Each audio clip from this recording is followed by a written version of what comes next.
이 1874년서부터 1880년까지 영국의 그 총리였던 벤자민 디즈레일리라는 그런 분이 계셨습니다. 이분은 이 영국의 그 역사상 가운데 가장 최초로 노동자에게 선거권을 줘서 이 노동자의 어떤 신분, 그들의 그 권리를 확장시키는 데 앞장섰던 당대의 또 정치인이자 또 유명한 작가였습니다. 그래서 이 벤자민 디즈레일리라는 그 분들에 대한 그런 그분의 그 자체를 이렇게 찾아보면 가장 유명한 것이 있는데, 그게 뭐냐면 그분이 남긴 여러 가지 그 명언들이 있습니다. 그래서 그 중에 하나가 모든 사람들의 그 관심이 쏟아져 있고 집중되어 있는 바로 성공하는 비결에 대한 그 명언이 있습니다. 관심 있지 않습니까? 성공하는 비결. 예, 한번 들어보시기 바랍니다. 사람이 인생에서 성공하는 비결은 기회가 다가올 때 그것을 받아들일 준비가 되어 있는가, 그렇지 않은가에 달려 있다. 여러분 어떻게 동의하시나요? 어떤 것 같아요? 이 비즈니스 하시는 분들도 이런 원리 있죠. 손님을 맞이할 준비가 되어 있느냐 안 되어 있느냐에 따라서 어때요? 사업체가 잘 되냐 안 되냐, 그것도 영향이 크죠. 예, 맞습니다. 일반적으로 사람들은요, 자신이 원하는 것을 얻었을 때 나는 성공했다라는 그런 말을 합니다. 그런데 실제적인 삶에서 벌어지는 현상은요, 우리가 원하는 것을 얻었다 해서 그 사람의 인생이 성공적인 인생을 살 수 있는 것은 아니라는 것입니다. 왜냐하면 준비되지 않은 상태에서 자신이 바라던 것을 얻게 되면요, 오히려 어때요? 그것이 인생에 있어서 큰 화를 불러일으키기 때문입니다. 예를 들어서 오늘날 많은 사람들이 성공했다 안 했다라는 그 기준은 뭘로 주로 얘기합니까? 많은 사람들, 뭐 그렇지 않은 분도 있어요. 돈이에요. 돈을 많이 벌면 어때요? 성공했어. 돈을 못 벌었어요. 그럼 넌 좀 잘못 사는 것 같아 하면서 사람은 쉽게 그렇게 생각을 해요. 그래서 우리가 종종 TV를 보거나 주위에 있는 사람들이 내가 복권 지금 역사상 가장 많은 그 상금에 당첨됐습니다라는 그 소식을 들으면 우리는 그것을 볼 때마다 어떤 생각을 갖고 있어요? 와, 저 사람 성공했네, 이제 삶이 폈어, 행복하겠어 라는 그 생각을 가질까요? 안 가질까요? 갖게 돼요, 당연히요. 그러나 이 복권에 당첨된 사람들의 그 삶을 살펴보면 당첨된 후에 그 몇 년 만에 그 가졌던 그 어마어마한 그 돈을 다 날리고 또 가정이 깨지고, 복권이 당첨되기 그 전에는 그나마 평범했던 인생, 그나마 행복했던 인생이 완전히 절망으로 변해버린 그런 사람들을 우리는 종종 볼 수가 있다는 거예요. 근데 그들이 왜 그런 많은 돈을 얻고서도 왜 그런 불행한 삶을 살 수밖에 없었을까라는 그 이유를 찾아볼 때, 그것은 뭐냐면 그들이 그 많은 돈을 가지고 억만장자로서의 그 삶을 살 준비가 안 되어 있었기 때문이라는 거예요. 그렇게 원하는 돈이에요. 그렇게 해서 잘 살고 싶어요. 근데 그걸 얻었는데도 불구하고 그걸 어떻게 살지 모르니까 결국은 어때요? 흥청망청, 또 뭐 어떤 도박도 하고 뭐 여러 가지 하다가 결국은 자기 인생을 망치게 되는 것이죠. 반면에 자신의 그 자리에서 뭐 일확천금이 아니더라도 꾸준히 인내하고 노력하면서 그 준비된 사람들은요, 어떨까요? 어느 순간에 자신의 그 분야에서, 자신의 그 자리에서 최고로 인정된 전문가가 되어서 평생을 그 보람 있고 행복한 성공적인 인생으로 살아갈 수 있을 것입니다. 그래서 우리가 그래왔고, 또 우리들의 자녀들, 우리 손자들에게, 자손들에게 어릴 적부터 가르치고 우리가 바라는 것이 무엇입니까? 바로 사람으로서 지켜야 할, 갖춰야 할 윤리가 무엇인지, 예절이 무엇인지, 근면하고 그런 성실하고 신실한 그런 삶의 태도가 무엇인지, 그리고 여러 가지 그 체계적인 그런 기본 교육들을 우리가 시키기 위해서 어때요? 최선을 다해서 노력을 한다라는 것입니다. 하지만 이런 어릴 때부터 이러한 교육과 훈련 전혀 상관없이 그저 세상에서 말하는 성공의 기준, 돈이 최고다라고 아이들을 가르치게 되고 그 아이들을 성장시켰을 때는 물론 이 세상에서 남들 부럽지 않는 어떤 잡을 가지고 좋은 직장을 얻고 나서 살 수는 있을 거예요. 하지만 오히려 그런 모습이, 그런 아이들의 그런 성장의 그런 모습들이 결국은 세상에 암적인 그 존재가 되어서 오히려 사람들에게 손가락질을 받고 외면당하는 불쌍한 인생을 살 수밖에 없을 것입니다. 근데 여기서 우리가 한 가지 기억해야 될 것은 우리가 살아가는 이 세상에서 우리가 옳다라고 하는 이 삶의 원리가 우리가 장차 얻게 될 영생의 그 삶에서도 그대로 적용이 된다라는 거예요. 즉 무엇입니까? 장차 우리가 얻게 될 그 영생의 삶, 그 영생의 삶이 하나님 나라에서 하나님과 함께 기쁘고 행복하게 영원히 살 것인가? 아니면 지옥에서 끊임없는 그 고통과 그 아픔 속에서 영원토록 살 것인가가 뭐예요? 바로 우리가 이 세상을 살아갈 때에 얼마큼 예수님을 맞이할 준비를 잘 하고 있느냐, 잘하지 못하느냐에 따라 달려 있다라는 것입니다. 오늘 이 시간에는 예수님께 대한 한 여인의 행동을 우리가 살펴보면서 예수님의 증인된 우리들이 어떤 모습으로 다시 오실 그 예수님을 예비해야 할지에 대해서 함께 나누기를 원합니다. 첫 번째로 예수님의 그 증인들은요, 예수님께 감사하는 삶을 살아가야 합니다. 어떤 삶이요? 예수님께 감사하는 삶을 살아가야 된다는 거예요. 살아간다는 건 뭐예요? 내 의지가 있어야 된다는 거예요. 힘을 다해야 된다, 그런 말이죠. 예수님께 향유를 붓는 이 이야기는요, 마태복음을 비롯하여서 마가복음 또 요한복음에 동일하게 기록되고 있습니다.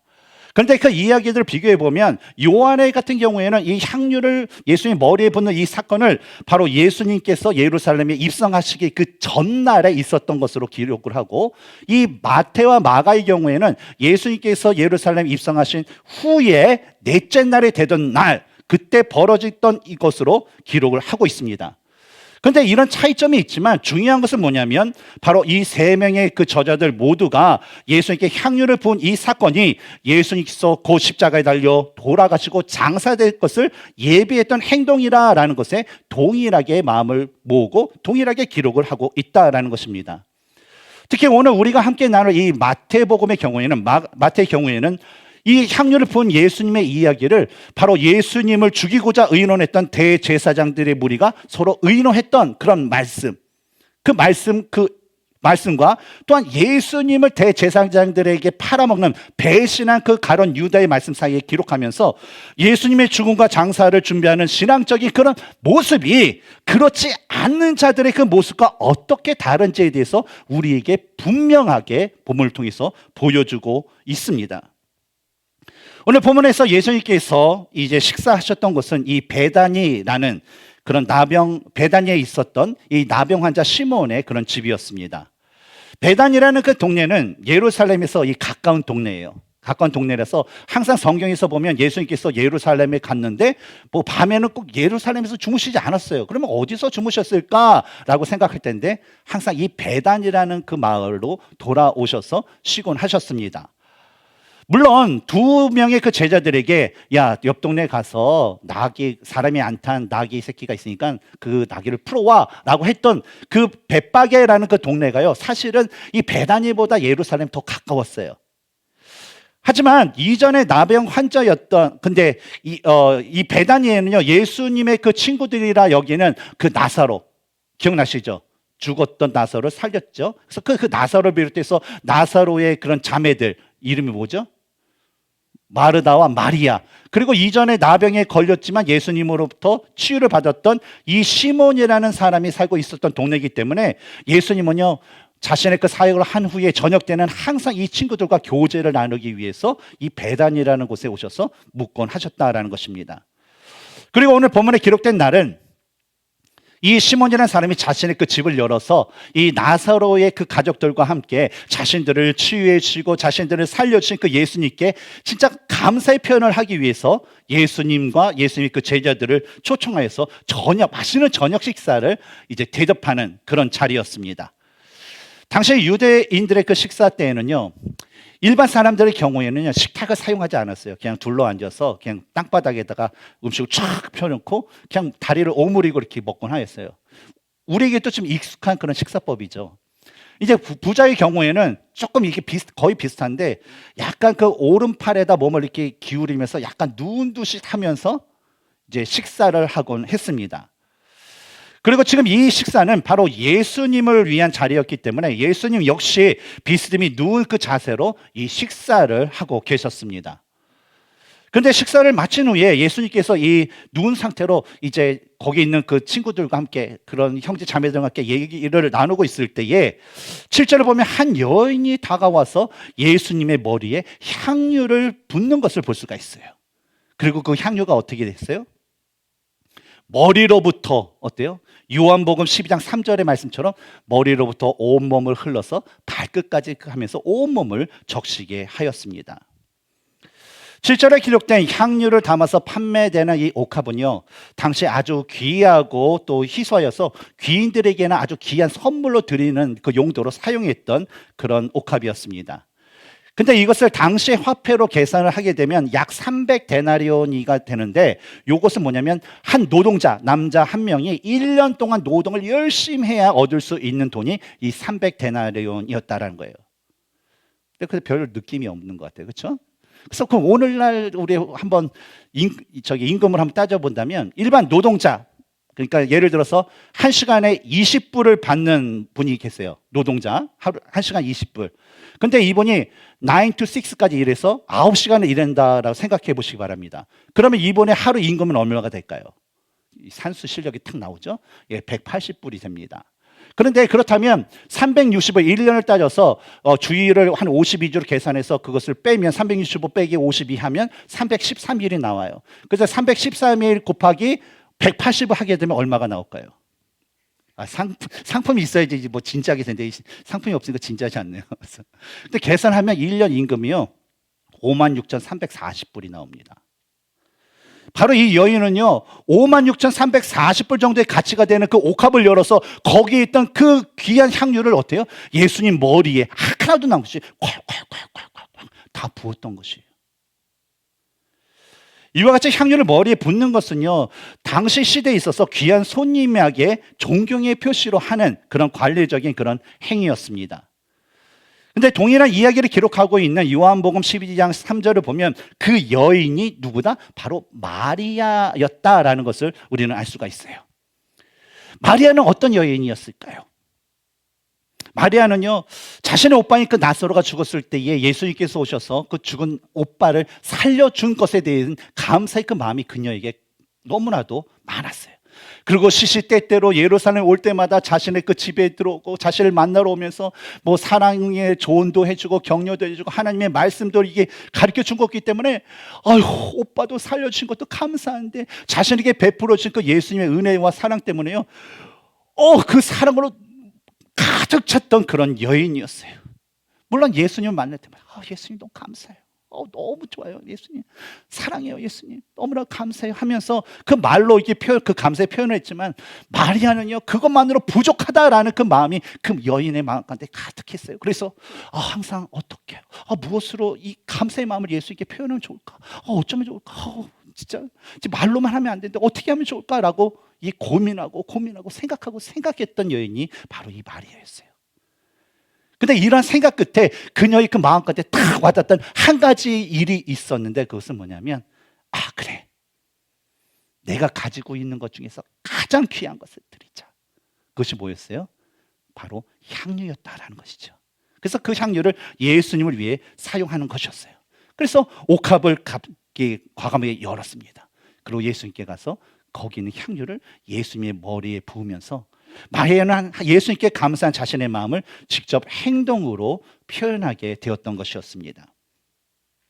근데 그런 마리아의 그 기쁨과 은혜가 이 충만한 그때에 오늘 8절을 보면 이 광경을 보고 있었던 제자들이 이상한 반응을 보이는 것을 볼 수가 있어요. 우리 성경책을 보고 우리 8절 읽어볼까요? 시작. 제자들이 보고 분개하여 이르되 무슨 의도로 이것을 허비하느냐. 제자들은요, 마리아가 예수님께 대한 감사의 표현으로 향유를 부은 것에 대해서 첫 번째 어떤 반응을 보였어요? 분개하였어요. 화를 냈어요. 두 번째는 뭐예요?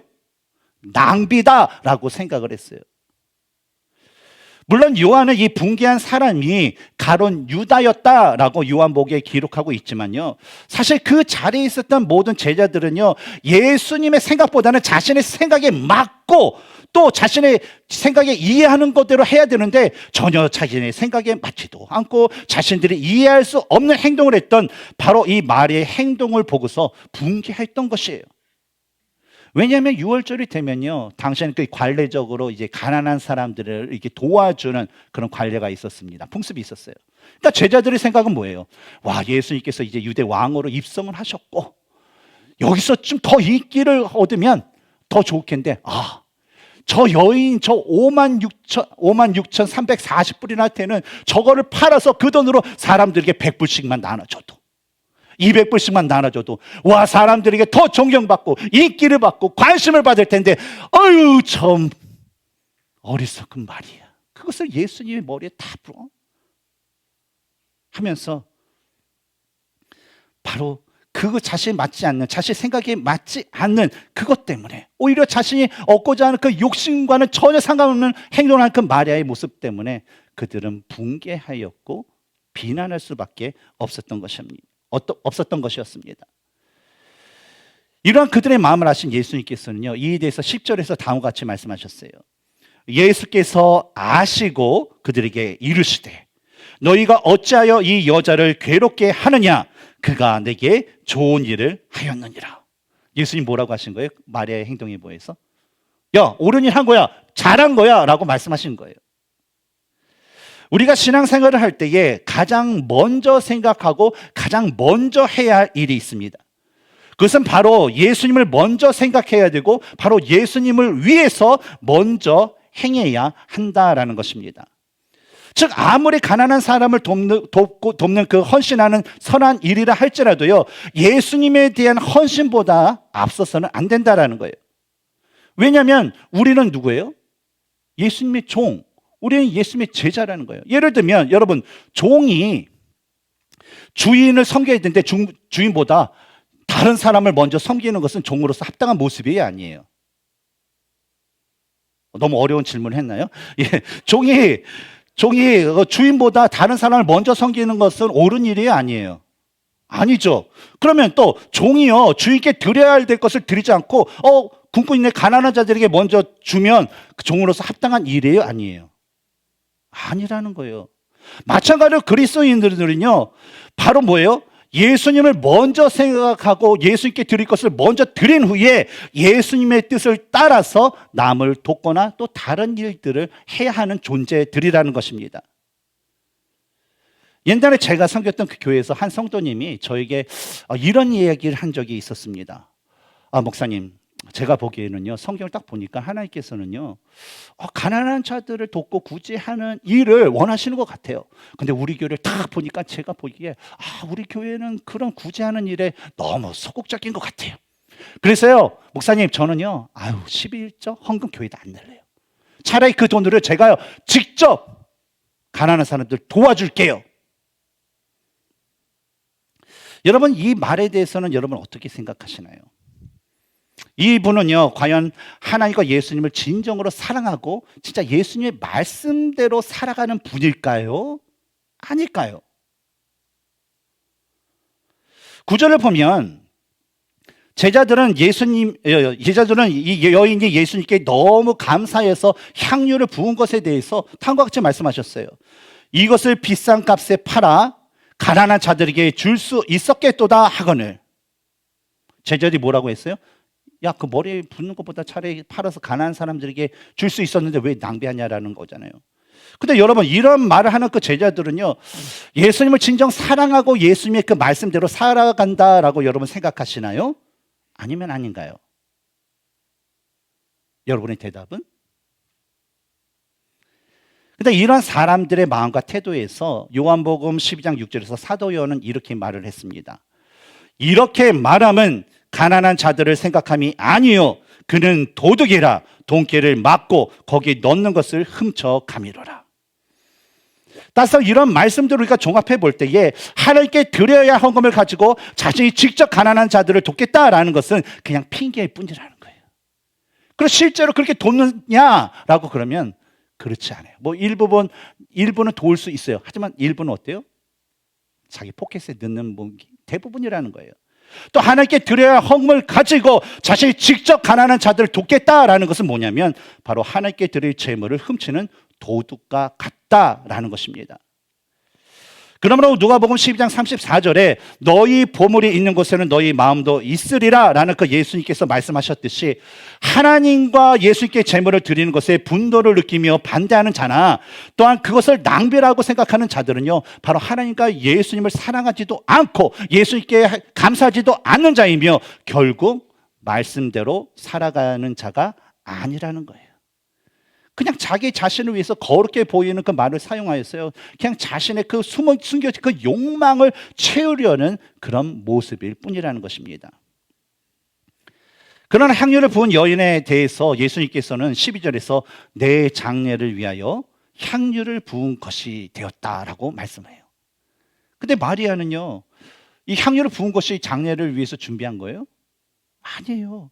그냥 이 여인은요, 그냥 단순히 예수님께 너무나도 감사해서 뭘 드리면 좋을까? 어떻게 감사를 표현하면 좋을까? 해서 가지고 결정한 게 뭐예요? 자신의 귀한 것을 기쁨으로 드렸을 뿐이었어요. 그런데 그것이 어떻게 된 거예요?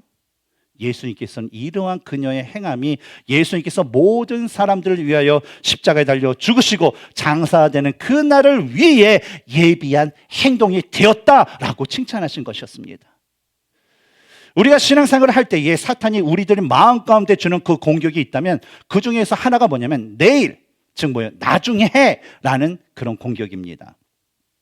여러분, 우리의 인생이 언제 끝날까요? 아무도 모르죠. 우리 각 사람 인생이 우리 예배 드리고 집에 가다가 우리 인생이 마감이 될지 내일 될지 뭐 10년 후에 될지 우리 인생은 어떻게 될지 아무도 몰라요. 근데 사탄은요, 계속적으로 우리들의 마음에 준 거 뭐냐? 야, 나중에 해. 내일부터 해. 그래요. 하나님께서는 지금 당장 하나님에 대해서 더 알기를 원하고 하나님께 더 감사하는 삶을 살기를 원하고 하나님을 더 섬기는 삶을 살기를 원하시는데 사탄은 우리들로 하여금 뭐예요? 내일 해. 나중에 해. 그래서 내일 됐어요. 그럼 또 사탄이 뭐라고요? 야, 내일 하라니까? 내일 해. 계속 그렇게 유혹하면서 어때요? 우리로 하여금 하나님으로부터 점점 멀어지고 하나님을 떠난 삶을 살게 만든다라는 것입니다. 따라서 하나님과 예수님에 대한 감사의 마음이 차고 넘쳐서 무엇인가 내가 주님을 위해서 해야 되겠다라는 그 마음이 든다면 여러분 곧바로 주님께 대한 그 감사의 고백과 함께 감사의 행함으로 여러분의 삶에서 그것을 표현하시기 바랍니다. 그래야면요, 여러분의 행함을 통해서 하나님께서는 기뻐하실 것이고 하나님을 알지 못하는 이들에게 하나님의 살아계심을 증거하고 예수 그리스도를 전하는 삶이 될 것이라 저는 믿습니다. 항상 이렇게 예수님께 감사하는 삶을 통하여서 예수님의 그 증인으로서의 그 삶을 살아갈 수 있는 저와 여러분이 되기를 주님의 이름으로 축원합니다. 두 번째로 예수님의 증인들은요, 예수님에 대한 헌신의 본보기가 되는 삶을 살아가야 됩니다. 우리 13절 한번 읽어볼까요? 시작. 내가 진실로 너희에게 이르노니 온 천하에 어디서든지 이 복음이 전파되는 곳에서는 이 여자가 행한 일도 많아요 그를 기억하리라 하시니라. 우리가 어렸을 때서 읽었던 위인전기, 또 개인의 어떤 유명한 인물들의 어떤 자서전, 또 우리가 목장 모임이나 이 교제 시간에 아유 어떻게 살아오셨어요? 그러면 자기의 인생을 이야기를 하다 보면 공통점이 있습니다. 그것은 뭐냐면 그 사람의 인생에서 가장 영향력을 준 분들이 꼭 있다라는 거예요. 저의 인생에 있어요. 네 분의 그런 분이 네 분이 계세요. 한 분은 섬김의 봄을 보여주셨던 저희 부모님이에요. 뭐 배운 것 없고 가진 것 없지만 진짜 섬김이 무엇인가라는 것을 저에게 보여주셨어요. 그리고 두 번째로 사랑의 본을 보여주신 제 유치원 때 선생님 김용경 선생님이 있습니다. 지금 뭐 서울 침례교회 담임 목사님 사모님이 되셨는데 제가 그때 받은 그 사랑 때문에 17년 만에 찾아갔어요. 그랬더니 목사님과 결혼을 하셨더라고요. 그 과기대 있죠, 카이스트에서 처음으로 개척한 목사님인데 하여튼 그 사모님이 되셨어요. 그리고 또한 저의 인격에 대한 그 본을 보여주셨던 권호돈 목사님이라는 분이 있습니다. 그리고 마지막으로 복음의 열정에 대한 그 본을 보여주셨던 김장한 목사님이라는 분이 계세요.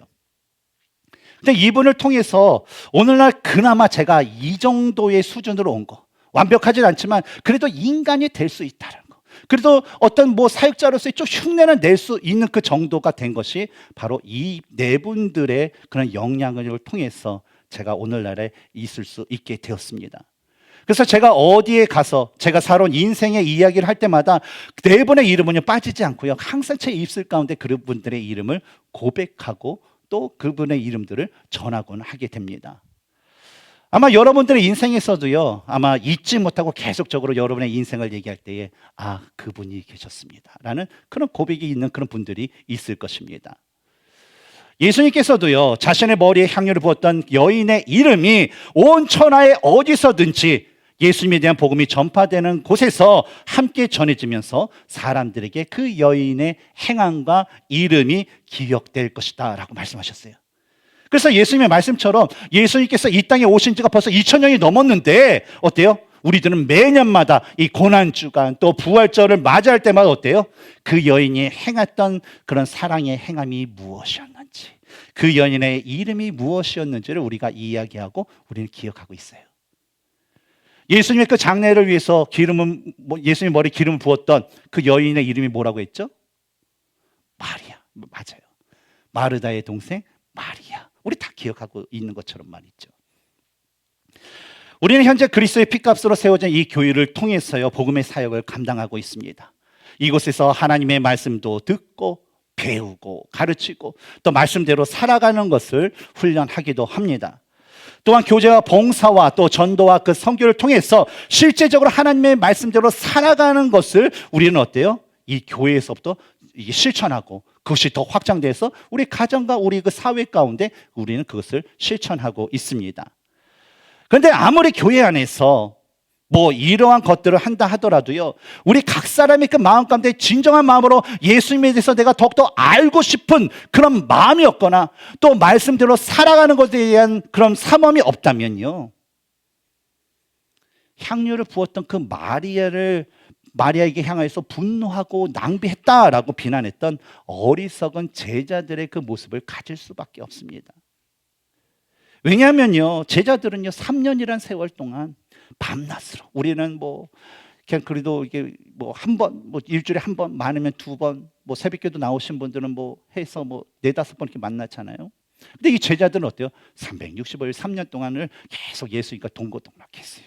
그러면서 예수님의 말씀도 듣고 가까이서 듣고 또 남들에게 전하지 않은 스페셜한 그런 말씀에 대한 이 해석도 들으면서 누구보다 깊게 공부도 했고 또 예수님께 훈련도 받았어요. 또 예수님께서 펼치시는 모든 기적들을 어때요? 이 제자들은 봤다라는 거예요. 그래서 제자들은 뭐예요? 나는 예수님을 알아. 나는 예수를 누구보다도 알아. 라고 자신감 있게 얘기했던 사람들이 제자들이었어요. 하지만 그럼에도 불구하고 그들의 실제적인 모습은 어땠어요? 예수님이 어떤 분이시고 예수님이 어떤 일을 하실 것이며 또 이를 위해서 자신들이 무엇을 해야 할지를 전혀 알지 못했다는 거예요. 누가요? 예수님의 제자들이.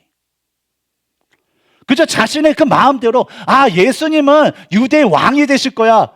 그러면 나는 어떻게 하지? 그러면 저 베드로 수제자를 하는데 내가 그 베드로보다 내가 인물이 못났어. 능력이 없어. 힘이 없어. 그래 내가 한 오른쪽에 한번 앉아보자. 또 다른 사람은 어때? 웃기고 내가 오른쪽이야. 그리고 형이 오른쪽, 나 왼쪽 앉지 뭐. 그러면서 나름대로 어때요? 자리 싸움을 하기 바빴다라는 거예요. 뭐에 따라서? 자신의 그 욕심, 자신의 영광, 인기, 그 모든 것을 얻기 위해서요. 그러나 마리아가 자신의 마음을 담아 예수님께 감사함으로 향유를 부은 모습을 보고요, 그들은요 자신의 생각과 마음과 전혀 맞지 않는 그 그녀를 보고서 그래서 분노할 수밖에 없었어요. 비난할 수밖에 없었어요. 왜냐하면 그걸 팔아서 하면 내가 얻고자 하는 걸 더 얻을 수 있었을 텐데 하면서요. 오늘날 많은 교회에는요 참으로 많은 분들이 진짜 헌신적으로 교회를 여러모로 섬기고 계십니다. 또 무대에서, 또 무대 밖에서 보이지 않는 곳에서 진짜 많은 분들이 진짜 하나님께 헌신적으로 섬기고 계십니다.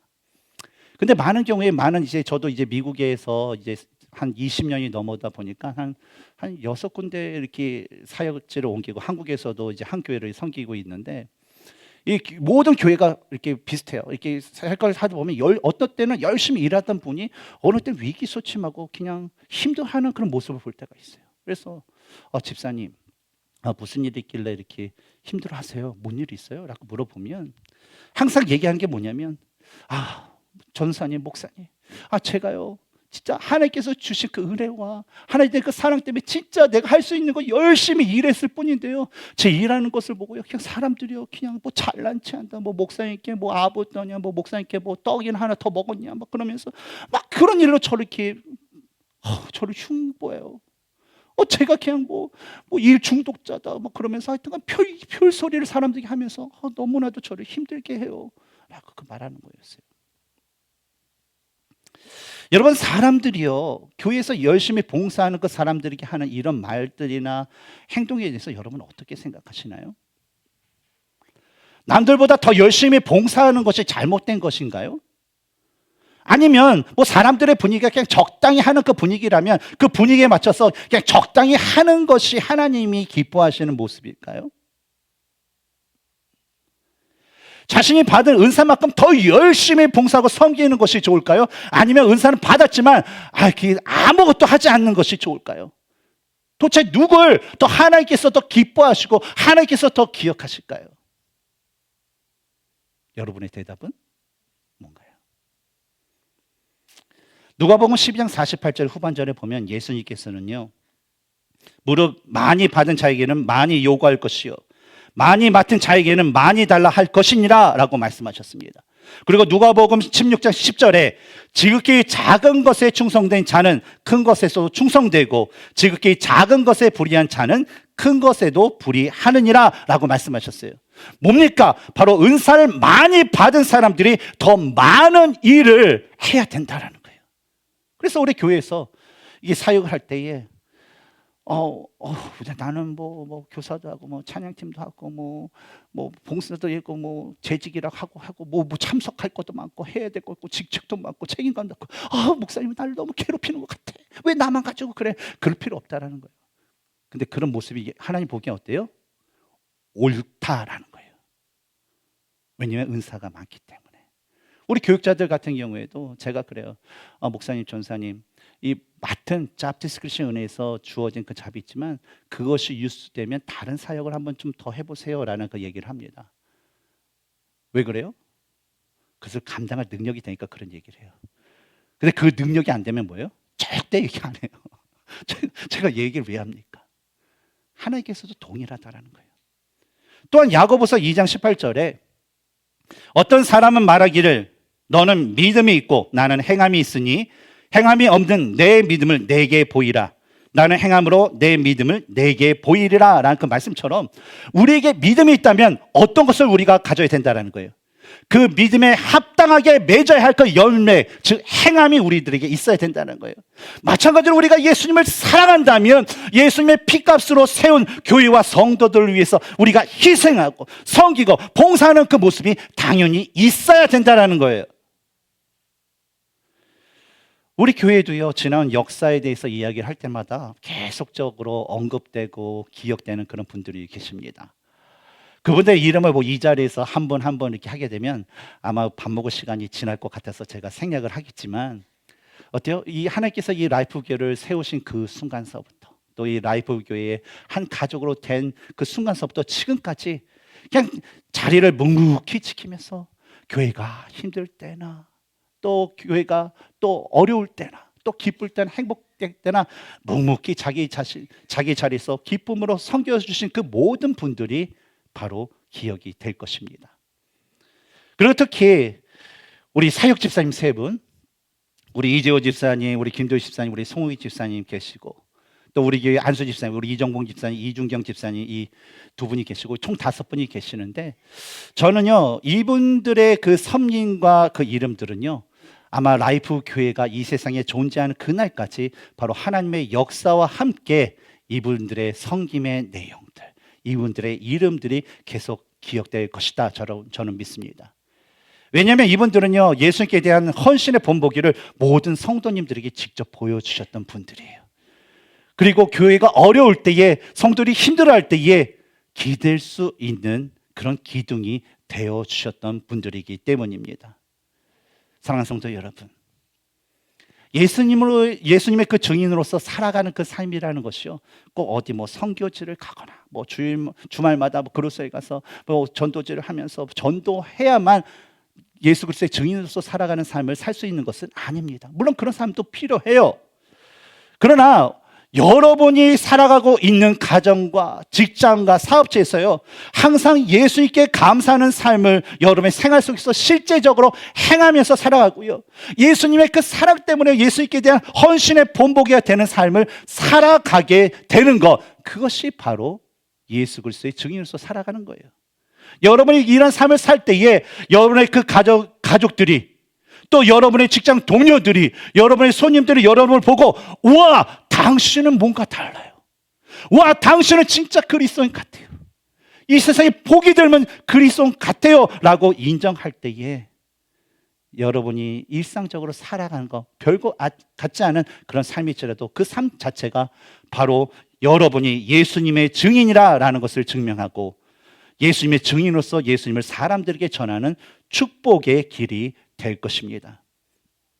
내일서부터 우리는 고난주간 특별 저녁 기도회, 또 금요일은 성금요일 예배, 또한 주일에는 부활절 예배를 우리가 드리게 됩니다.